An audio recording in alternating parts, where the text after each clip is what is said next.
Sejarah lahirnya Gerakan Palang Merah dan Bulan Sabit Merah Internasional. Pada tanggal 24 Juni 1859 di kota Solferino, Italia Utara, pasukan Prancis dan Italia sedang bertempur melawan pasukan Austria dalam suatu pertempuran yang mengerikan. Pada hari yang sama, seorang pemuda dari Swiss bernama Henry Dunant tiba di sana dengan harapan dapat bertemu dengan Kaisar Prancis Napoleon III. Waktu itu, bantuan medis militer tidak cukup untuk merawat 40.000 orang yang menjadi korban pertempuran tersebut, tergentar oleh penderitaan tentara yang terluka. Henry Dunant bekerja sama dengan penduduk setempat, segera bertindak mengkoordinasikan bantuan untuk mereka. Peristiwa inilah yang kemudian mendorong Henry Dunant untuk menuangkan perhatian atas kerjasamaan perang yang disaksikannya. Sekembalinya ke Swiss, Dunant semakin tergugah dan peduli atas tragedi peperangan itu. Berdasarkan serangkaian pengalamannya, terciptalah sebuah buku yang ditulis oleh Henry Dunant yang berjudul Kenangan dari Solferino. Buku tersebut dibuat dan diterbitkan dengan biaya sendiri pada November 1862 hingga menggemparkan daratan Eropa. Buku Kenangan dari Solferino memiliki dua gagasan penting, yaitu yang pertama, membentuk organisasi perkumpulan sukarelawan internasional yang dapat dipersiapkan pendiriannya pada masa damai untuk menolong para prajurit yang cedera di medan perang.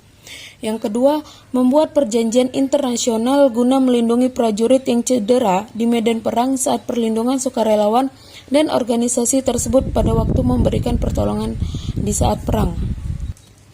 Pada saat 9 Februari 1863 di Jenewa, dibentuklah Komite 5 untuk memperjuangkan terwujudnya ide Henry Dunant. Mereka adalah Gustave Moynier, Dr. Louis Appia, Dr.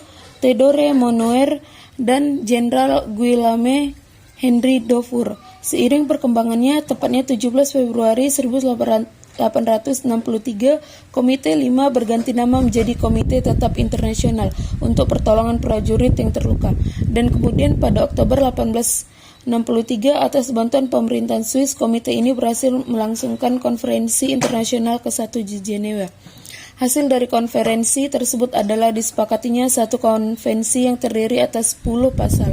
Di antaranya merupakan pasal krusial, yaitu digantinya nama Komite Tetap Internasional untuk menolong prajurit yang terluka menjadi Komite Internasional Palang Merah atau ICRC, dan ditetapkannya tanda khusus bagi sukarelawan yang memberi pertolongan prajurit yang luka di medan pertempuran, yaitu palang merah di atas dasar putih yang berasal dari kebalikan bendera Swiss, atau palang putih di atas dasar merah. Sejak itu, negara-negara pun mulai memuat organisasi sukarelawan sendiri, sehingga terbentuklah antara lain Palang Merah di Amerika, Inggris, Prancis, Italia, dan sebagainya. Selanjutnya pada 1864, dengan mengacu pada gagasan kedua, atas prakarsa pemerintahan federal Swiss diadakanlah konferensi internasional kedua yang dihadiri beberapa negara untuk menyetujui adanya konvensi perbaikan kondisi prajurit yang cedera di medan perang. Konvensi ini kemudian disempurnakan dan dikembangkan menjadi Konvensi Jenewa 1, 2, 3, dan 4 tahun 1949, atau juga dikenal sebagai Konvensi Palang Merah. Konvensi ini merupakan salah satu komponen dari Hukum Humaniter Internasional atau HHI, atau disebut juga Hukum Perikemanusiaan Internasional atau HPI, sebagai suatu ketentuan internasional yang mengatur perlindungan dan bantuan korban perang.